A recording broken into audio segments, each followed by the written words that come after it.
Selain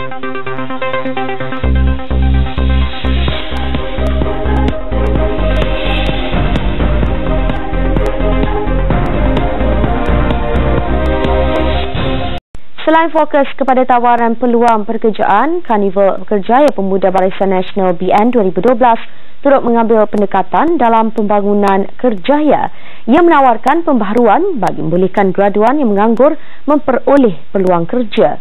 Dan antara yang ditawarkan ialah kursus latihan untuk lepasan ijazah yang tidak mempunyai pengalaman kerja. Selain itu, peluang untuk menceburi bidang perniagaan turut ditawarkan dengan pelbagai skim pinjaman dan kursus perniagaan disediakan. Karnival Kerjaya Pemuda BN menawarkan lebih 30,000 peluang pekerjaan dan melibatkan 300 agensi swasta dan kerajaan. Beroperasi dari jam 10 pagi hingga 6 petang yang berlangsung mulai 16 hingga 18 November di Pusat Dagangan Dunia Putra. Menteri Dalam Negeri Datuk Seri Syamuddin Tun Hussein akan merasmikan karnival tersebut pada pagi ini.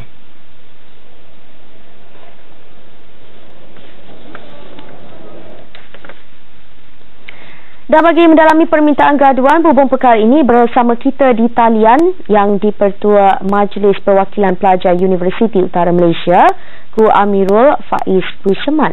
Hello Amirul. Ya. Selamat pagi Amirul.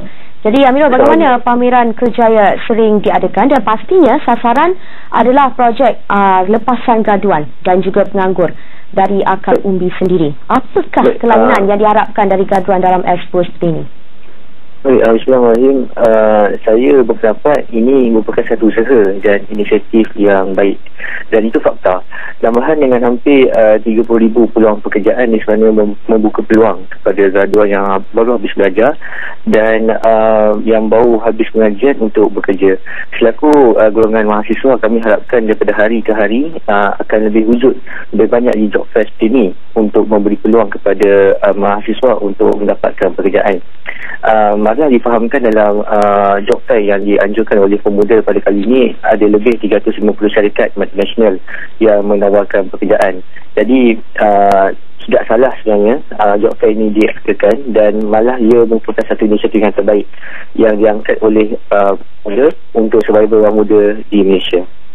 Ya Amirul, seperti yang kita maklum, persaingan kini amat tinggi. Jadi untuk mendapatkan pekerjaan, jadi pada pendapat Amirul, apakah persediaan yang harus dilakukan para lepasan siswa Zahni agar peluang untuk mereka memajukan diri itu berpihak kepada mereka? Baik, saya percaya apabila berkaitan dengan soal peluang dalam pekerjaan, yang terpenting selain daripada CGPA ataupun pointer yang baik adalah soft skill ataupun kemahiran insaniah. Maka kemahiran insaniah inilah yang sangat diperlukan untuk menjadikan diri kita, diri graduan terbabit, berbeza dengan diri graduan yang lain. Maka tujuan kemahiran insaniah yang telah digariskan ataupun yang telah dianjurkan oleh KPT, saya percaya menjadi satu aset yang dapat membezakan antara satu graduan dengan juga satu graduan yang lain. Justru persediaan sama ada ilmu pengetahuan, isu semasa, soft skill juga memberikan satu kepastian yang membuatkan graduan itu berbeza daripada yang lain. Maka peluangnya bagi saya dia akan lebih cerahlah berbanding dengan APK yang lain.